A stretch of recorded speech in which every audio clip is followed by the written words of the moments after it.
Hello YouTube, this is Marco. Thanks so much for joining me for another video. This is part 2 of a series where I present about 10 collections roughly under a certain price range. This time today we're doing under the $25,000 price range. If you haven't seen the first video, I did do 10 collections under the $10,000 price range, which I do suggest you go and check out before actually watching this video. But let's just jump straight into the video. We'll roll the intro and get into it. Cheers.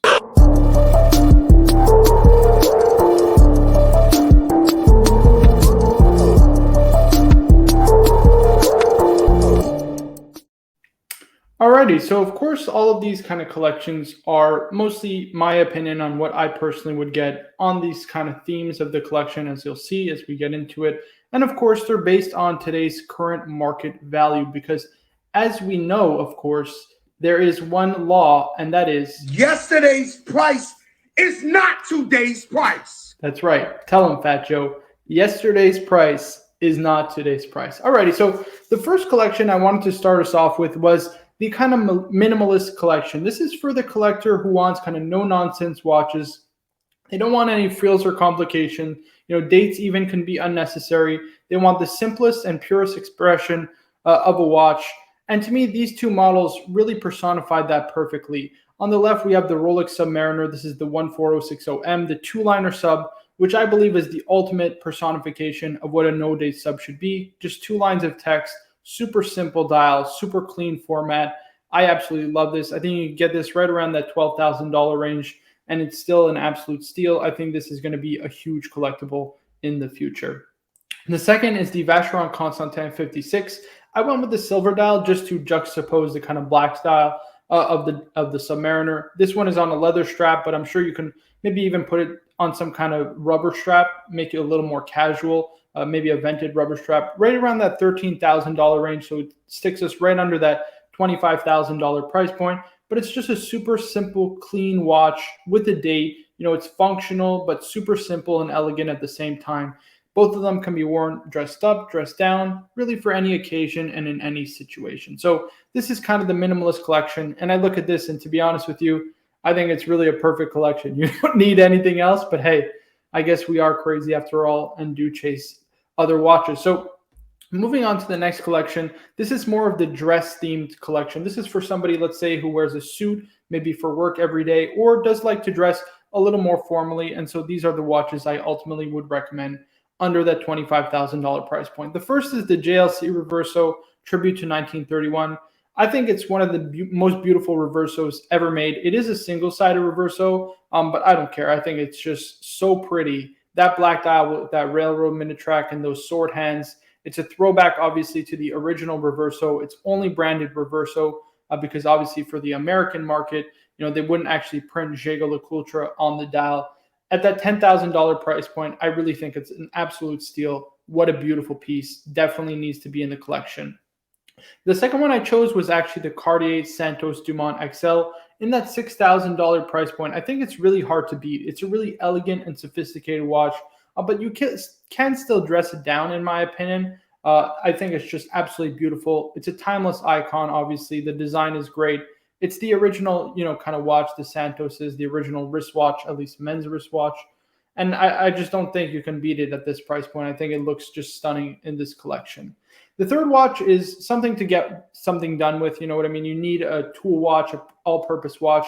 And I really like this Omega Seamaster 300 Heritage because it is, despite being a diver, it is a little bit more on the dressy side, which I actually like that. I like the vintage aesthetic. I like the kind of semi-dressy, semi-casualness of the piece. I think it's really, really nice. The sandwich dial is gorgeous. I love the almost Explorer type dial. It's just a perfect watch in this collection. And then I wanted to cap this collection off with a chronograph. And I don't think anything is better than the Lachine Heritage chronograph, right around that $2,500 price point. I really don't think you can beat it, especially it's kind of a dress casual chronograph with that tuxedo dial. I think it fits perfectly within this collection. It just ties everything together and adds that additional complication. I think this is a super nice collection, and I'm really happy with the way that it turned out. So this is the dress focused theme. The next one is a chronograph focused collection, and I ultimately kind of copped out and went for probably the three most iconic, obviously excluding the Daytona because it just wouldn't fit in this price range. the three most iconic chronographs. And for me, those are the Navitimer, the Speedmaster, and the Zenith El Primero. And so for the Navitimer, I went with the 806 reissue. Sure, it's a bit of a busy dial, I agree, but I think it's super nice, super classic. I love those syringe hands. I love this Navitimer. Definitely my favorite Navitimer of all time. The Speedmaster, I went for the 3861, the Sapphire Sandwich. The reason being is that actually the Breitling has a plexiglass crystal and no display case back. So I wanted kind of the opposite with the Speedmaster. I wanted something with a sapphire crystal and a display case back on a bracelet so that you would ultimately have that versatility. Of course, you can always put it on a strap.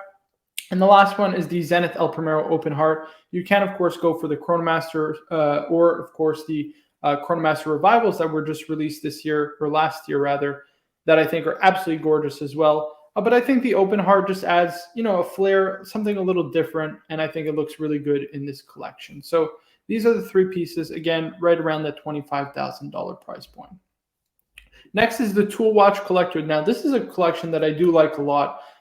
It's for somebody who's looking for something rugged, durable, sporty watches built for everyday use. And for me, these four watches really suit that need perfectly. Of course, the first one is the Tudor Black Bay 58. At that $3,700 price point, I think it's really hard to beat. Love the vintage aesthetic of it with the kind of faux rivet bracelet. I think it personifies a tool watch perfectly. No date. I love it.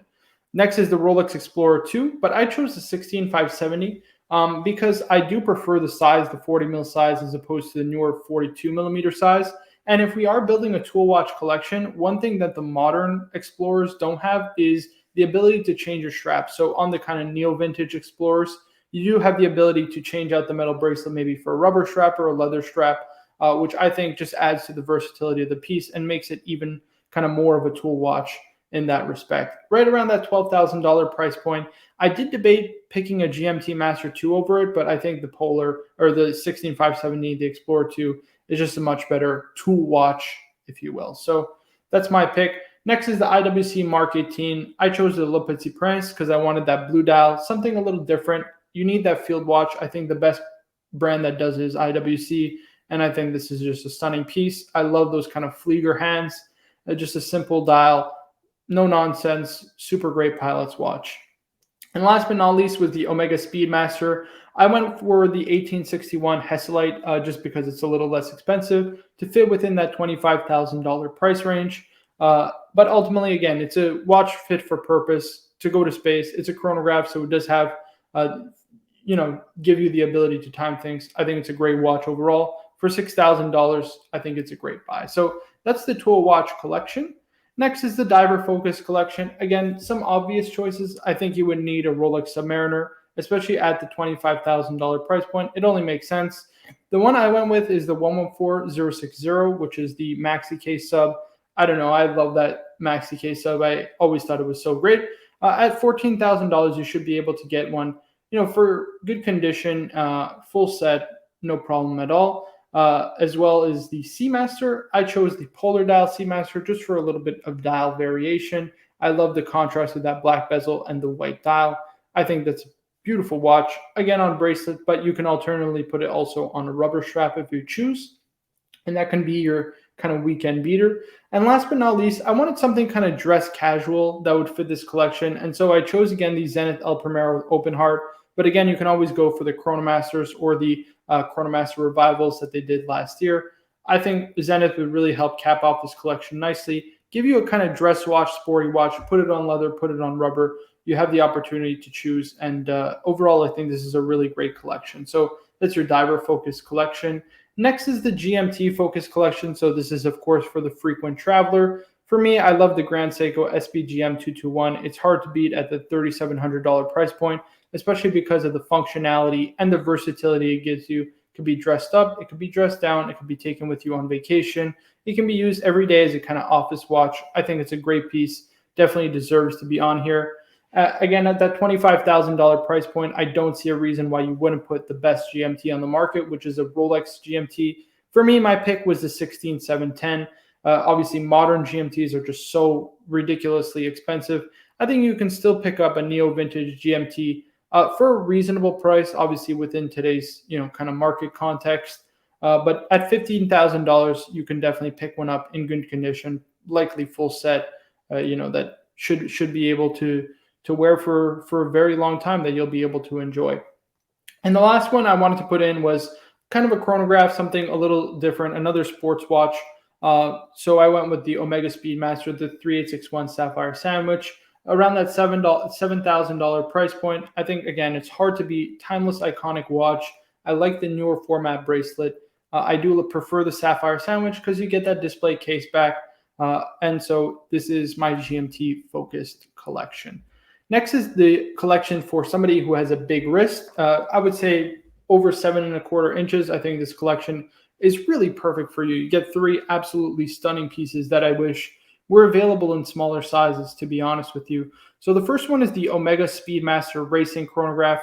At $7,000, it's really hard to beat if you can pull this watch off. I think it is an absolutely beautiful piece. So nice. That dial is spectacular in person. You get the coaxial automatic movement, column wheel, vertical clutch. Amazing watch for the price. I think it's really, really hard to beat, and that's my chronograph of choice. Next is the Cartier Santos. I actually went with the blue dial, again, just for a little dial variation. I love this watch. I think it's a great piece, super versatile. Put it on the bracelet, put it on the leather strap that comes with it.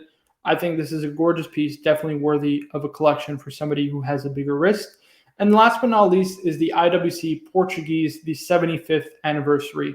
You can get it around that $9,000 price point. I think this watch is an absolutely incredible watch. If you can pull it off, I think there is no question you should buy this watch. I will put it up against any entry-level Moser, and I think this IWC is much better than it, and it's much cheaper as well. So I think this is a phenomenal piece. I love the Explorer type dial, the railroad minute track, love the discrete date window, 8-day power reserve with the 8-day power reserve manual wind with the power reserve indicator on the back. I think this is a phenomenal piece. And of course, the vintage IWC text might be, some of the best branding in the entire watch industry. Alrighty, so next is the small wristed gent. I went with 3 watches that, wear kind of more classically, or I guess are a little bit more classically proportioned. So the first watch is the Rolex Explorer. I went with the 214270. You can, of course, go alternatively for the 124270, I believe is the reference, which is the new 36 millimeter, or you can go for the previous generation 36 millimeter. I feel that the 39 millimeter Explorer is kind of in the Goldilocks range. 39 mil is really the perfect size. And around that $12,000 price point, I think it's hard to beat. In this collection, I think it really looks great. Next is the Zenith El Primero. This one is the Chronomaster. For $8,000, you get a timeless, iconic chronograph. Just beautiful, sporty, elegant, but can be dressed up and dressed down. I think it's just super undervalued piece and overlooked by way too many people. And last but not least is the Omega Aquaterra, which is not cost $1,500, but rather $6,500, my mistake. Or actually, you could probably get it for around the $5,000 range, if I'm not mistaken. Blue dial, 38 millimeters. I think it's a beautiful piece. Again, with that teak deck dial that they now actually went away with in the new releases. I don't understand why at all, but I think it's a phenomenal piece, especially for somebody with a slightly smaller wrist. Next is the vintage themed collection. A few returnees, as you'll see. First and foremost is that JLC Reverso, the tribute to 1931. I mean, I really don't think that there is a nicer Reverso out there. I just think it's absolutely beautiful, and it's definitely vintage inspired, so had to make this one, this collection. Next is the Omega Speedmaster 57. This is a tribute to the CK2915, the original Speedmaster, no crown guards, just a beautiful piece. I love the kind of broad arrow hand. I think it looks awesome and definitely a really great vintage inspired piece. Next is the Tudor Black Bay 58. I went with the black version because of the gilt accent, that kind of red triangle at the top. Definitely gives you kind of that vintage inspired look. I think it's absolutely gorgeous. And again, a hard to beat watch, especially with that full rivet bracelet. It gives it a great vintage theme. And the last one is the Grand Seiko SBGM 221. I think it caps off the collection nicely. It adds a kind of GMT complication to the collection. And again, it's hard to beat because you can dress it up, you can dress it down. It's really perfect for any situation. And I really think it fits this collection really perfectly. And last but not least, for the 10th and final one is my personal pick. So what would my collection look like if I had that $25,000 to play with? And the first watch I would pick is the Rolex GMT 16710. I personally prefer the Pepsi bezel. I would obviously try and get one in the 1999 year, because obviously my birth year is 1999. For $15,000, I really don't think you can beat it. I think the Rolex GMT Master 2 is the best watch Rolex makes and arguably the best watch on the market. And so I would definitely want one in a collection at this price range. The second one is the Speedmaster 57. I love the vintage aesthetic of it. I love the kind of broad arrow hand, the faux patina. I think it all works so well together. Again, it's based off the original Speedmaster. I think it's just absolutely gorgeous. Watchbox had one for about $8,000. I think the price point is just right. And lastly, to kind of complete the collection, is the Tudor Black Bay 58 at that $3,700 price point. Again, it's hard to beat. I wanted a diver in this collection. I do tend to lean kind of in the more vintage or retro kind of aesthetic, and I think this diver suits my needs perfectly. So that would be my personal picks. I'd love to get your feedback down below. Let me know what you think, which collection wins out, or give me a couple of suggestions of your own. What would you pick maybe under that $25,000 price point? I would love to get some feedback down in the comments. Please be sure to like the video and subscribe if you haven't already. I would greatly appreciate it. And guys, my name is Marco. I'll see you in the next one. Thanks for watching.